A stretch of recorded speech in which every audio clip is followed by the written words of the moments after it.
mind, you little pig. Today we are reviewing a very special figure. It is from a game that I quite enjoy. It's hard. Now some of you, before I get into it, you may be wondering about this guy. Yes, he is finished. He is going to be getting his review soon. But we are taking a look at a figure from the game Outlast. Yes, that horror game where you are stuck in an asylum and the wall rider comes around. If you're not 18, don't play it. If you're under 18, definitely don't play it. Well, actually, correct myself. If you're under 18, do not play it. It will really mess your head. It's one of those games where you can't kill anything, so you are literally powerless. Oh, I'm a little loose thread here. Just give me a sec. Yes, because for those of you who don't know, this is the first figure I have ever made to have actual cloth pants. So this is quite interesting. Now, if you know by the title, you'll know that this is Chris Walker. Now, what's sculpted is the head. Basically, the legs aren't sculpted. You'll see why. In fact, you know what? Why don't I just show you right now? Yeah, he has cloth pants. It's a bit tricky to stand. Let me just sort my camera out so it can hold it better. Yes, he has cloth pants. I wanted to try something unique with this guy, so I sculpted cloth pants for, well, not sculpted, I stitched cloth pants out of this material. I got this material for £2, quite a lot of it as well. I did all of it, I got the body all sculpted yesterday, and then I've just stitched the pants, glued them on, well then tied them round and glued them, and then painted everything all today. So this guy was done within 2 days. The head, actually no, 3 days, because the head, the hands and the feet, well the boots were sculpted with Super Sculpt and then baked, and then the rest of the body was done with Das clay, you know, that Das air hardening stuff. I don't really like to use that very much just because it's not as good quality, but it was all I could get at the time. But it worked out well for this guy. Probably couldn't get as much detailing as I would have liked, but it turned out well enough. I mean, at least the head's not made of it. The head would look horrendous.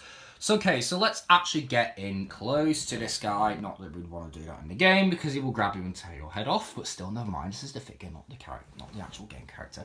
The sculpt is painful. It looks like he's been through some shit. Pardon my language. And you're probably right, he has. Now, the teeth were all hand-painted. That was very difficult. I painted them in black and then got a toothpick. Well, a cocktail stick out, a wooden cocktail stick, and just lined them all up. And it was a pain in the butt. Obviously, his nipples are painted and they're sculpted on. I mean, he's got some abs there because, well, he is muscly, but he's also a fat guy, so, you know. This hand has just been glued back on, actually, because it actually broke when I hinged it outward. We'll get to the articulation later. This hand is an open grip, whereas this one is a closed fist. Wanted some variation. Pants are cloth and are stitched and then turned inside out. The feet, just boots with silver eyelets. Let me just focus on those. As you can see, they have the silver eyelets. They even have sculpted treads. First time ever sculpting boots, believe it or not. They have the lines there at the front. They have the lines at the back. A lot of nice work. Very happy with how this guy turned out. Let's give you... he is fat, if you don't believe me. In the fat git, he is a fat git. And he was fat in the game. I'll give you a quick... His ears are done there, as you can see. Very happy with how this head turned out. It's not 100% exact, but it's good enough for what it is. It's enough to know it's Chris Walker. The back's plain, except for all this blood paint. This is a special paint. And yes, it's all over my fingers. No, my fingers are not bleeding. As you can see, the back is just plain. Some shoulder blade detail here. You would be able to see it. I mean, it's very subtle.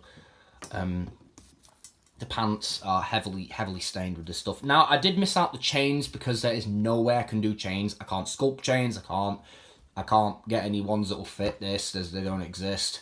So, unfortunately, he is without the chains, which is a problem, because it is one of the key details, and it's how you know where he is, because you can hear the chains rattling around. Unfortunately, I just couldn't get it. There was nothing I could use. There was literally nothing. Maybe in the future if I find a way, but I probably doubt it. I probably doubt I'll find a way, so, you know. This is what it is, unfortunately. Okay, so if we stand him here, he is quite a big figure. Let's focus my camera. If we grab a Five Nights at Freddy's figure, here's Freddy with his new head sculpt. Provided Chris doesn't fall over from being so mental, he passes out. As you can see, Chris Walker is in the 7-inch scale, and he is a lot bigger than Freddy Fazbear. Like, a lot bigger. Let me just... comparing him to Burke, Paul Reiser, he is... Wow, we're having... Is this the day of falling over figures, or what? He is accurately sized. That's actually how big he is in the game. He is a very big character.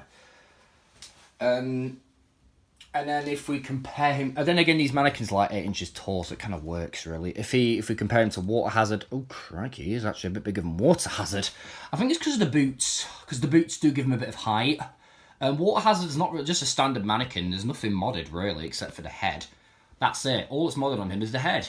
Chris Walker's obviously got the custom boots. If we bring in a 2-inch, probably I think it's 2-inch Ben 10 figure, there's one of these little minifigures here, you can see Chris Walker would just kick it and send it flying. Yeah, this guy's big, which I'm quite happy about. If we compare him to another mental killer, who's now been customised, his pants are a bit tan, well, a bit light coloured. This is my custom Jason Voorhees. I've yet to do a review on him because there are quite a few subtle changes. You can see Jason is just a tad bit shorter than him. Not too much. If we compare him to Thanos, Diamond Select Thanos, wow, Thanos is actually bigger than him, just by a bit. Well, Thanos is a big guy, so, you know. Then again, Chris Walker's a pretty big guy too, so, you know. If we take Anti-Venom here, the Marvel Select Anti-Venom, which is also made by Diamond Select. Oh, for God's sake, don't do it again. You can see, actually, this is a surprise, and Chris Walker's actually bigger than Anti-Venom, which I'm quite surprised about. I do have others like my Scarface Predator, I'm not going to compare those. We'll just do one more. We'll compare him with Freddy Krueger here, my heavily busted Freddy Krueger that still ironically articulates because I pinned all the joints in his hips. You can see he will batter the shit out of Freddy, pardon the language. Right, now, articulation. It is a bit more limited in this guy, because I wanted to provide the sculpt first. So he's a bit more like a NECA figure, where he has an equal blend. His head is on a ball joint, but however, it's only going to go up that far, and down that far. It tilts a bit, and it rotates. It's very tight. So, I don't want to mess with it too much, just because I don't want to break the damn thing. The shoulders will rotate forward and back. They have an in and out joint there. This elbow bends about 45 degrees, and it will rotate along with dragging the bicep with it, so it does rotate. This side is exactly the same, but this elbow bends a little bit closer to 90. The hands will hinge and swivel. Both of them, this one being a little bit careful with it because the glue is still drying on it. He does have a mid-torso joint, but, oh. Yeah, he crunches very far forward. It will rotate as well, and it will tilt, well, crunches very far back, sorry.